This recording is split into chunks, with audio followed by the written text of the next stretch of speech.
सभी आंगनबाड़ी सेविका सहायिका मिनी बहनों का आज 20 अक्टूबर की दिन भर की आंगनबाड़ी खबरों में स्वागत है। तो आइए देखते हैं आज कौन कौन सी वो बड़ी खबरें हैं जो ऑल इंडिया पर दिखाई गई हैं। सबसे पहले तो आपको बता दें कि सुप्रीम कोर्ट ने बहाल की है पुरानी पेंशन योजना।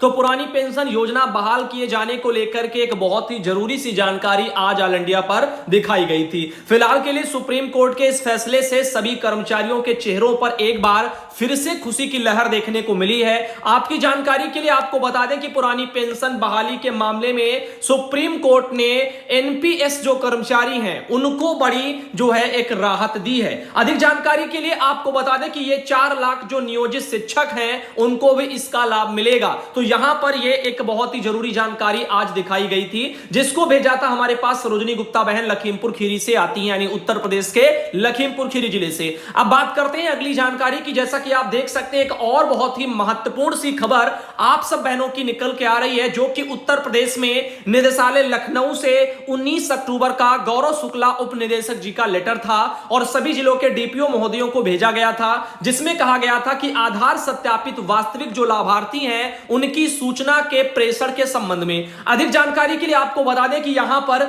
जैसा कि आप देख सकते हैं इसमें बोला गया था कि निर्देशित किया जाता है कि विशेष प्राथमिकता के आधार पर पोषण ट्रैकर पर आंगनबाड़ी केंद्रवार आधार सत्यापित वास्तविक जो लाभार्थी हैं उनकी श्रेणीवार संख्या एक्सेल सीट पर तैयार करके निदेशालय में 23 अक्टूबर तक मांगी गई है। आज 20 अक्टूबर है, तो वैसे में सभी आंगनबाड़ी बहनों ये भी यहां पर कहा गया था कि जो भी आपके समस्त श्रेणी के पंजीकृत लाभार्थी हैं उनका क्या करना है, आधार जिनके नहीं बने हैं उनके बनवाने थे और 31 अगस्त तक क्या करना था, उसको पोषण ट्रैकर पर फीड करना था। और उसी हिसाब से ध्यान देना बहुत ही जरूरी सा एक मुद्दा लिख दिया गया है कि उक्त के क्रम में अवगत कराना है कि वित्तीय वर्ष 2022-23 के तीसरे त्रैमास यानी कि अक्टूबर महीना जो ये चल रहा है और अगला महीना जो कि नवंबर और उसके बाद का फिर दिसंबर, तो इन आगामी 3 महीनों के लिए आंगनबाड़ी केंद्रों के समस्त श्रेणी के जो लाभार्थी हैं उनके लिए अनुपूरक पुष्टाहार की आपूर्ति के निर्देश निर्गत किए गए थे।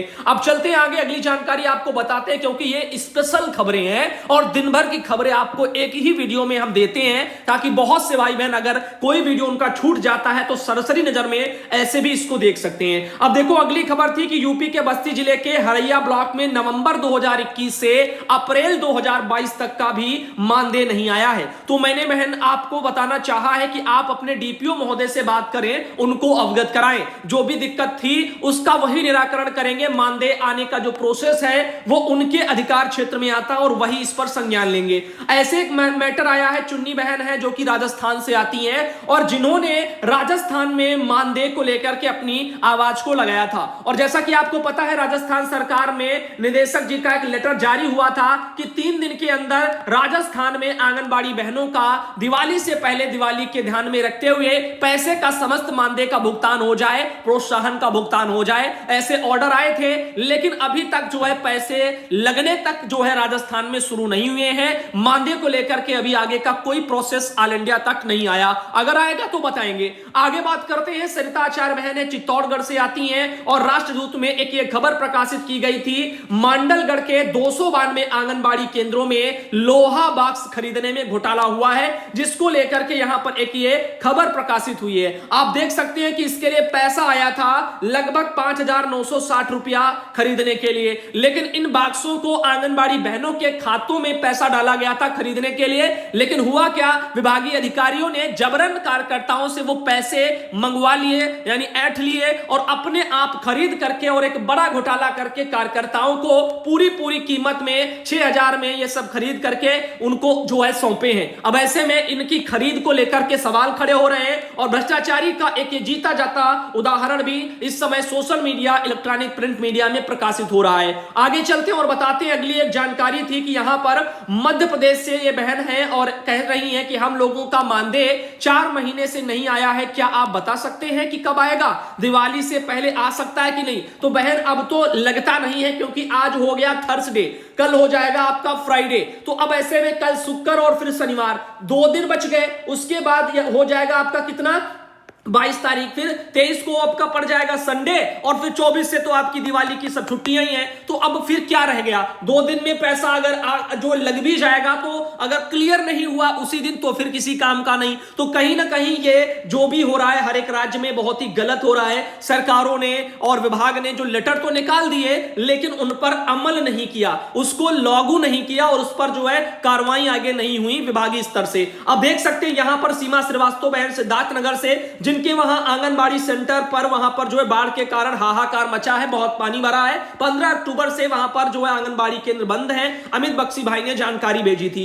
इनके अलावा एक और जानकारी थी, प्रतापगढ़ जिले से आंगनबाड़ी बहन है, इन्होंने कहा था कि आंगनबाड़ी कार्यकर्ती से सुपरवाइजर बनी कार्यकर्तियों की लिस्ट भेजने की कृपा करें। तो हमने बता दिया कि अभी तक कोई भी जिले में उत्तर प्रदेश में प्रमोशन की लिस्टें जारी नहीं हुई हैं, और जैसे ही कुछ होगा अगर इस मैटर में तो आपको ऑल इंडिया बताएगा, टेंशन मत लेना। लेकिन अभी कोई लिस्टें नहीं आई हैं। अगर फर्जी लोग, फर्जी यूट्यूबर अगर आपको ऐसे गोलमोल करके जो दिखा रहे हैं तो वो फेक है। और तो और बहुत से मैं देखता हूं यूट्यूबर ऐसे हैं जो सुपरवाइजर की 53-53 हजार भर्तियां निकालने के पोस्ट डाल देते हैं, जबकि ये सब फर्जी हैं। तो आपको पता है जो सच्चाई है वो all India Sudhanshu Patel channel के जरिए देखने को मिलेगी। इधर देख सकते हैं कि ये बहन है रेणु यादव, जो कि जालौन से आती हैं, और इनके यहां पर समूह वाले जो है वो राशन का वितरण कर रहे हैं।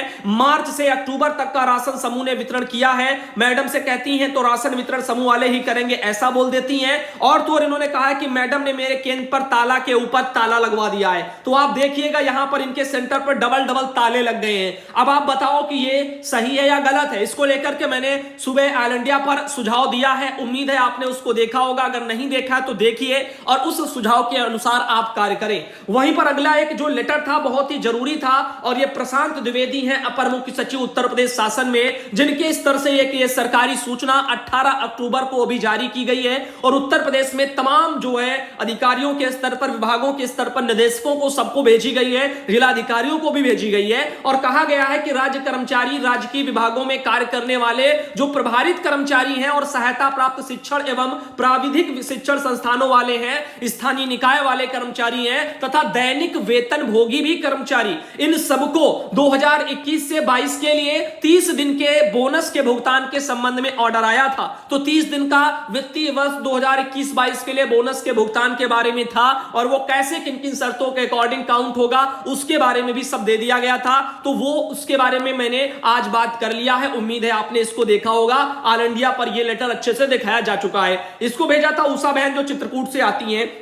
अब चलते हैं आगे, आपको बता दें ये गवर्नमेंट ऑफ यूपी ने एक और यहां पर ट्वीट किया था कि आपदा से फसल नुकसान होने पर 30 दिन में मदद मिल जाएगी। तो आपको हम बताना चाहेंगे सभी बहनों कि आपदा से फसल नुकसान तो बहुत जगह हुए हैं, लेकिन इनमें हो रहे सर्वे कार्यों में कितना लापरवाही हो रही है और कितना ज्यादा इन मैटरों को आखिरकार गंभीरता से लिया भी जा रहा है कि नहीं। तो इन जैसे मामलों को आप जो है समय के साथ देखेंगे कि क्या होता है। सरकार बहुत पहले से कह रही है कि आपदा से अगर किसी को नुकसान हुआ है, बाढ़ से या भारी से भी हाल ही में, उस पर भी सूखा वगैरह को लेकर के भी सर्वे होना था और राहत पहुंचानी थी। अब किसको मिली किसको नहीं वो बस जो है लोग ही जान सकते हैं। अखबारों के आर्टिकलों पर उतना ज्यादा जो है यकीन करने लायक कुछ रह नहीं गया। शशि बहन हरदोई से आती, इन्होंने कहा कि पेट पास होने के लिए कितना % मार्किंग चाहिए। मैंने कहा था कि भर्ती के हिसाब से सब अलग अलग लगता है, जैसे कि जिस विभाग में पद आएंगे, जिसमें पेट लगेगा, उसमें जितने भी जो है कैंडिडेट उनको चाहिए होंगे भर्ती के सापेक्ष, उसी हिसाब से कट ऑफ बनती है और फिर उसका परसेंटेज डिसाइड होता है।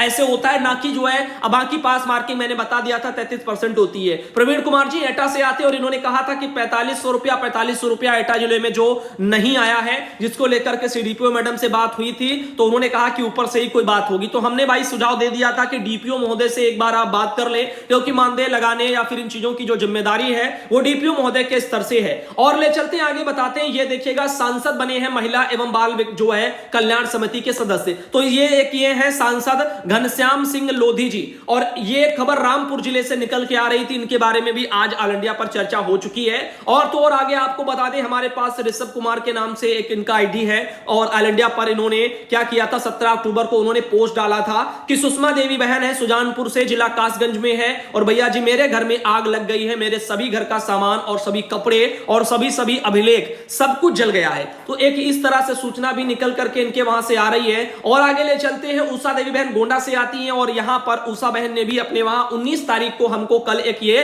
पत्र भेजा है और कहा है कि गोंडा से भैया हूं और हमारे यहां 2021 में ये दरअसल सहायिका हैं और इनको चार्ज पर जो है इनका सेंटर इनको मिला था। आंगनबाड़ी सेंटर मैपिंग में पहले इनका नाम शो करता था, बाद में जो है किसी अन्य कार्यकर्ती बहन का शो कर रहा है। तो ये समस्या हमारे स्तर से भाई इसमें कुछ भी कर नहीं सकते, आपके विभागीय अधिकारी इस पर बता सकते हैं कि कैसे क्या है और क्यों है, क्योंकि पर्सनल इन चीजों को लेकर के हमारे पास तो जानकारी है नहीं। आगे देखेगा यहां पर जो है स्कूल संचालिका ने जेई को 90 सेकंड में 20 गालियां दी। देखिए किस तरह के ये आर्टिकल प्रकाशित किए जा रहे हैं और तो और यहां पर ये जो मैटर है और छोटे मोटे अखबारों में प्रकाशित नहीं हुआ है, आप यहां पर देख सकते हैं। इसमें लिख भी दिया गया है कि इस ऑडियो वायरल होने पर अभियंताओं में आक्रोश है, मामले में तहरीर और फिलहाल के लिए अखबार हिंदुस्तान इस वायरल ऑडियो की पुष्टि नहीं करता। तो हिंदुस्तान में प्रकाशित हुआ होगा और लेकिन ऑडियो की पुष्टि नहीं की जा रही है और बताया यह जा रहा है कि एक ऑडियो भी वायरल हुआ है जिसमें एक स्कूल की संचालिका ने जेई को 90 सेकंड में 20 गालियां दे डाली और तो यहां पर भड़की इसलिए थी क्योंकि कनेक्शन वाला सिस्टम था ना, बिल जमा नहीं किया होगा तो शायद उसने कुछ लोचा हुआ होगा। अब देखो यहां पर सरोज सिंह जी हैं, कुशीनगर से आती हैं और यहां पर उनके द्वारा एक ये मैटर भेजा गया था, पासवर्ड जो है कैसे बनाया जाता है, पासवर्ड कैसे बनता है। तो पासवर्ड में चाहे आप अपना जो है पोस्टर ट्रैकर वाला ही सेम डाल लो और वो याद कर लो, या कुछ और बनाना चाहो तो और कोई डाल लो। ये है शशि बहन कासगंज से आती है और इनके वहां पर साड़ी का वितरण किया गया था, ब्लॉक प्रमुख तथा सीडीपीओ सुपरवाइजर सभी लोग वहां पर मौजूद रहे थे। ऐसे खबर ये आई थी गांव में 21.2%, तो शहरों में 5.5% लोग कितने हैं, ये सब गरीब हैं। तो गरीबों की सूचकांक वाला ये पूरा सिस्टम था, जो कि दरिद्रता सूचकांक वाली रिपोर्ट आती है। सबसे ज्यादा 9,70,00,000 गरीब बच्चे हमारे भारत देश में ही हैं। तो सबसे ज्यादा गरीबी कहां है, अपने ही देश में है और नंबर 1 पर हैं हम गरीबी में, और अब कह सकते हैं कि हम विश्व गुरु हैं। आगे ले चलते हैं और आपको बताना चाहेंगे कि इस तरीके से पैमाने को लेकर के भी काफी चीजें आ रही हैं। इनका कहना है कि गरीबी मापने के लिए पोषण, आवास, स्वच्छता, खाना पकाने से ईंधन जैसे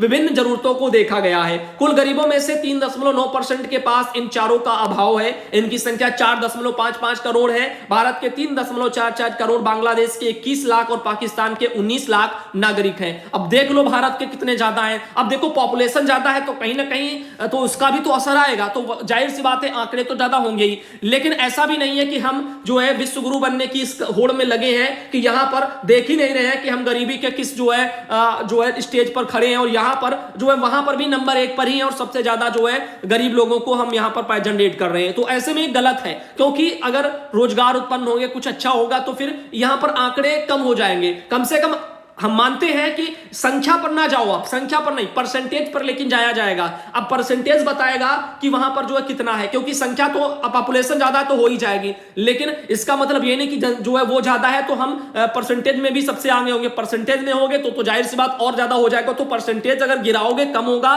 तो फिर ऑटोमेटिक जो है हमारा स्तर वहां पर कम होगा। यानी फर्स्ट नंबर पर तो कम से कम नहीं रहने चाहिए, यानी सबसे ज्यादा गरीबी तो अपने यहां ना हो, कम से कम इतना तो किया ही जा सकता है। कैसे फिर हम विश्व गुरु बनेंगे। तो इस वीडियो को दोस्तों यहीं तक रखते हैं और उम्मीद करते हैं कि आज का ये वीडियो आप सबको पसंद आया होगा। अगर पसंद आया तो लाइक करिए और हां, कमेंट में जरूर बताइए कि आपको क्या ये वीडियो पसंद आते हैं जिनमें दिन भर की खबरें हम फटाफट में दिखा देते हैं और आपको शामिल करके, ताकि आप इनको अच्छे से और देख पाएं और क्लियर हो जाएं चीजें। धन्यवाद।